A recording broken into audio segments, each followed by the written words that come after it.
As each new immigrant group got more of a foothold in America, they filled more theater seats, and what they saw of themselves on stage changed for the better.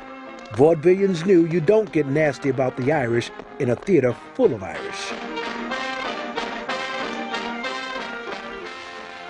But with African Americans segregated in the balcony, or excluded entirely from the audience, there was no such thing in mainstream vaudeville as a theater full of them. And it was that way for almost a century. Hey, Skinny! The minstrel show's coming to town! Beginning in the 1840s, the minstrel show was America's first entertainment craze. It started with northern white performers who observed blacks or Negroes or slaves at that point really entertaining themselves. Say, I have an idea. Yes. You be around here about a half hour before the show. You mean you're gonna let me watch up close? Jim Crow, you'll practically be right on the stage. Woo! Wheel about and turn about, Jim. Wheel about and turn about and do just so. Every time I wheel about, I jump Jim Crow.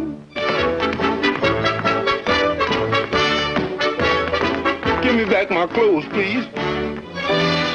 What they did was to imitate some of the actions they saw, some of the songs that they saw these slaves singing, and to put on grease paint or blackface. Blacks had little power to protest their characterizations, although many tried. Whites could parody them, but they could parody no one but themselves.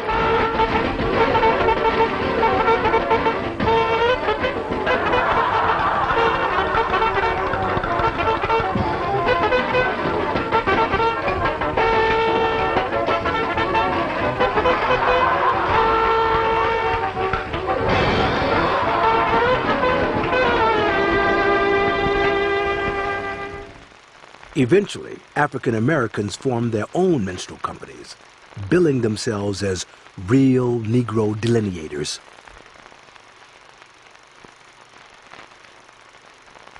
Whites couldn't compete with their authenticity and often their talent, so they turned their own minstrel shows into vaudeville. But blackface characterizations were still an essential part of the act. That's what the minstrels are here for, so stand up and cheer for those grand old minstrels there. At the same time, African Americans were being lynched by the hundreds and shunned by mainstream society. They were the subjects of the most popular music of the time, so-called coon songs, that, like minstrel shows, depicted black life as free, careless, and non-threatening to anyone.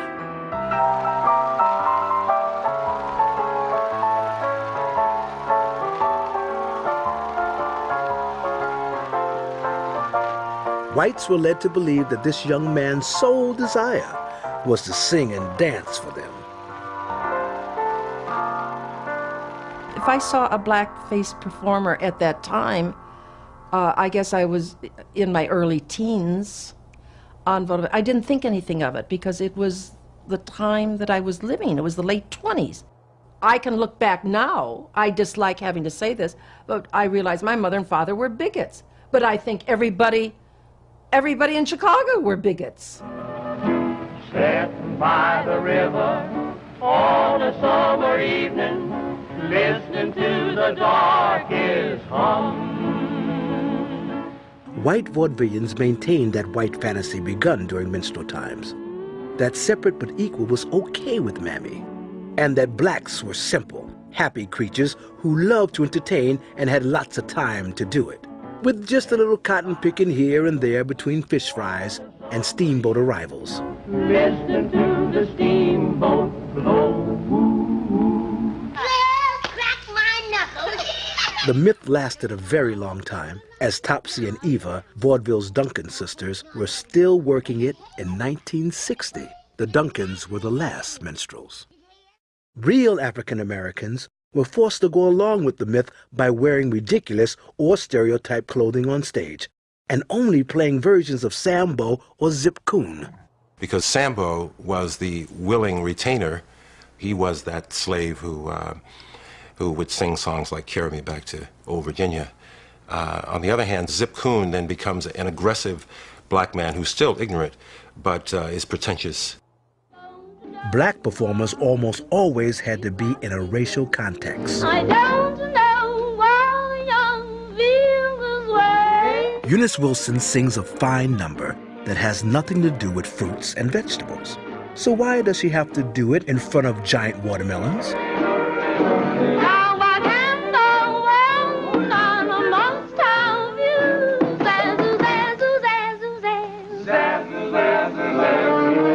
Now the day will come, hey, when you give in. I won't give up because I'm sure to win. Because I don't know why I feel this way. I remember once I had added a wonderful song called Shoe Shine Boy to my repertoire. And it was a perfect song for a kid of 12, 13 to sing. And I sang this song. I had an arrangement of it with an orchestra and so forth. And I was booked into the Oriental Theater in Chicago. And there was a wonderful theater with a wonderful line of chorus girls and a great choreographer and producer and so forth. And when she heard about the colored boy coming to work at the theater, her mind began to click, apparently. And when I got there, she had a whole big production number about Shoe Shine Boy. And of course, I was in it. And I had to give up my nice arrangement and then perform in her production, which included running up and down the chorus girls in front of them with a shoe shine cloth and shining their shoes. And my nice white tail suit had been tossed aside, and I was wearing some kind of stylized version of tatters and rags.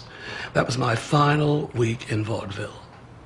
Now I remember as a kid, hold on there now. Now Sapphire done told me that you owes me a nickel. And I used to go like, why they talk like, to my mother, why they talk like that? The white performers who did minstrelsy did not really do black comedy at all. I mean, the jokes had nothing to do with blacks whatsoever. They were basically gags that were taken, and they were of show business origin. They were riddles and gags taken from the northern stage. When blacks came in, you had the emergence of an authentic form of black entertainment, although they still veiled it with the stereotypes that had been set up by the white performers. The definition for acting is to do. All of this is an act. Leonard Reed is an African-American who played in both all-white and all-black vaudeville. I told you why they put on cork. Not to be black, but to get the expressions from the face. When you put on cork and white lips, you can move your lips around and everybody can see them moving around, and that's a laugh. And I think anything that you can do to get a laugh should be in show business. Show business is show business. And I think that burnt cork for a lot of those vaudevillians was a mask so that when they came off stage, they could disappear into the crowd and nobody would know who they were. Almost all the black comedians before 1950 wore blackface, even for black audiences. In the beginning, they had to. Yeah, let me tell you about that bull of my father. You see, right, But some wanted to, like the great comedian Dewey Pigmeat Markham. 5 o'clock. And that bull is so fast and so smart, every afternoon about 5 o'clock, he goes way up to the 40 of that pasture and race that train 5.5 miles. Oh, yeah? Would you believe it? That bull beat that train by 1/2 mile. No. Mm-hmm. Some bull. I know it's some bull. And when Pigmeat took off his cork, he lost the edge that he had in laughter. I said, Pigmeat, what's happening? I said, the bit isn't going. He said, I don't know, I can't express myself anymore. He said, they made me take off the cork, and the cork was not to prove that I was black. They knew I was black. He said, Negro, that's what he said, but I just lost the edge. I can't feel like I felt when I had the cork on. And he was brokenhearted till the end. Pigmeat was brokenhearted till the end that he had to take off cork. Pigmeat Markham was one of the last American performers to take off the mask. His fans were surprised to discover that his face was darker than his makeup. He had been lightening up, not blacking up, for 40 years.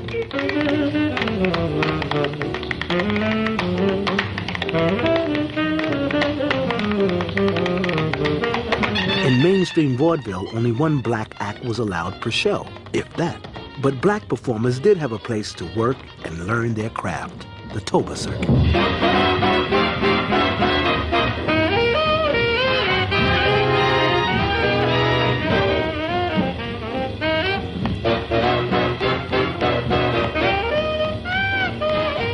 The TOBA circuit consisted of a whole black theater circuit starting with Chicago Grand Theater to St. Louis to Kansas City to Tulsa to Oklahoma City. I get excited just thinking about, realize this has been 70 years ago since I did these dates.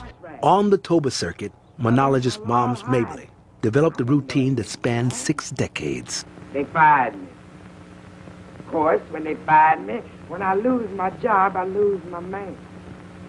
That is, since I got kind of old, Now, don't get me wrong, it ain't no disgrace to be old. But darn, if it ain't inconvenient, I can tell you that much about it. Knock me out, Luther.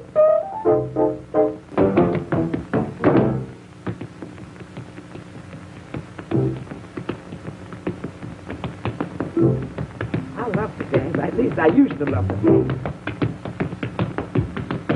Am I blue? Am I blue? Take it easy, I'm telling you. There was a lot for artists to be blue about working Toba, an acronym that stood for Theater Owners Booking Association. But for performers, it always meant tough on black asses. White owners, bad theaters, hardly any pay, and mostly in the South. 'Cause there was a time when I was his only one, but now I'm the sad and lonely one, Lordy. They call up and say, Bailey, we got a nigger here says he's yours. His name is so-and-so, and Bailey would say, yeah, that's one of my niggers. He's at the theater. Let him alone. And they would let him go. You could not walk the street after dark in the South? Pardon me. Ladies and gentlemen, I'd like it this time. The phone just rang. This one here? Didn't you hear it? Oh, no, I didn't. Hello? What's the matter with this guy? Yes? Mr. Reed's office. Mr. Reed? Yes, for you. Must be for me. Got to make him think you're big time. Yeah. Always have a secretary. He's big. Hello? Yes, this is Reed. Leonard Reed and Willie Bryant became stars at the Apollo in New York, like the Toba Theaters, a place where African-American performers could work before their peers to find their own voices in their own communities. But to become national stars, they had to deal with the white world, and that was really easy. As a young black performer, I was not allowed to stay in many of the hotels where I worked. I think that's, to people who are young today, unimaginable, but it's quite true. We never saw them at the same hotel we stayed at. And they tried to keep this from the kids. But I knew as a kid that the black people and the ethnic people had to go miles out of the way to get to a boarding house or get to a place that would serve them food. If it was a white, bill, and no white audiences, white people on the stage and everything, they would want us to stay in a black hotel, But, and that's another thing where my brother and I, we sort of tried to clip that down too, and go stay in the hotels where the other people stayed. Heaven's peace. Hey, that's Mommy. Yeah? Yeah, man. Well, all right then. Put my trust in Guilford dust.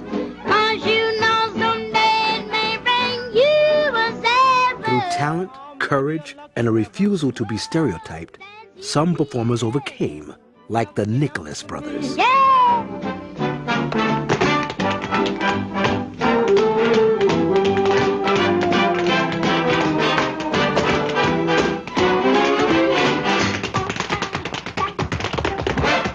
Naturally, we're going to say no if they ask us to blackface and put on tramp thing. No, they never did ask us that. I mean, in all the years that we've been in show business, I think they thought we'd be out of character to do that because they always see us in the tuxedos and the tails with class and grace and all that. Maybe that's why we never got too many parts in movies, you know, because we wouldn't do the mammy scene, you know, and stuff like that. So.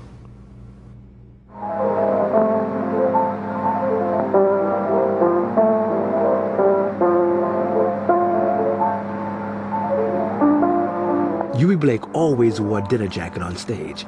He was proud of his music and insisted on showing that pride.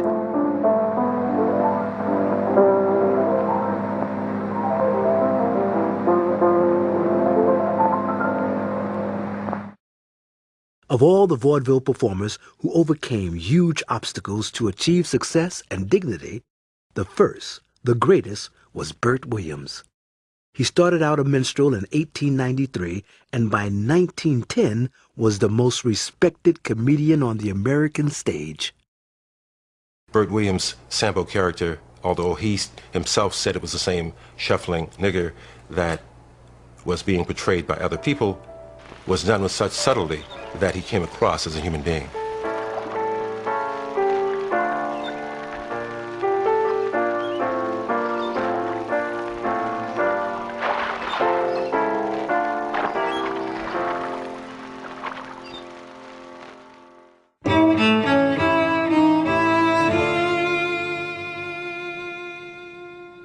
Bert Williams mesmerized the audience.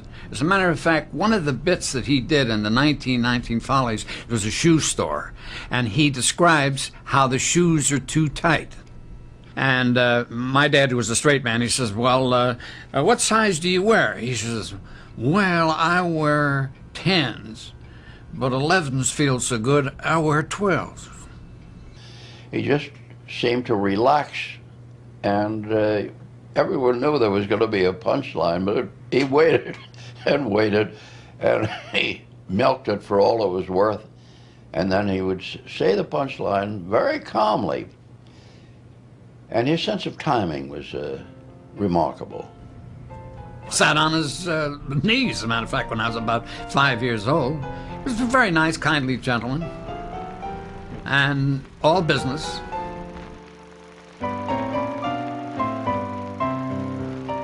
In the 1916 film, The Natural Born Gambler, Bert Williams recreated one of his most famous sketches, a mime poker game performed alone.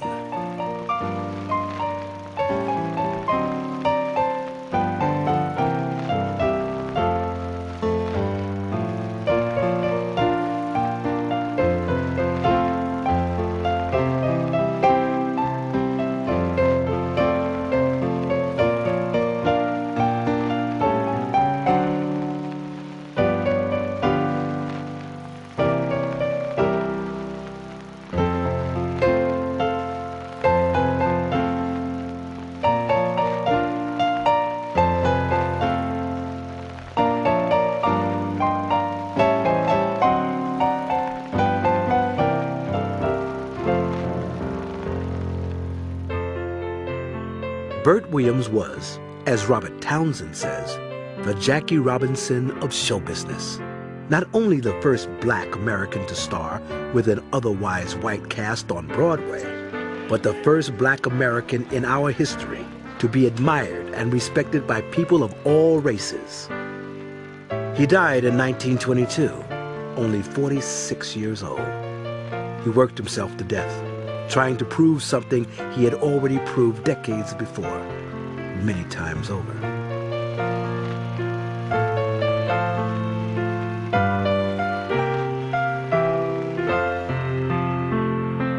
What am I proudest of?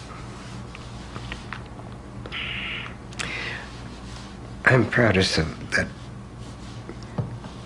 the brother and I, or me, got the opportunity to do what we wanted to do on stage. And nothing took that away from us, you know. We did it all.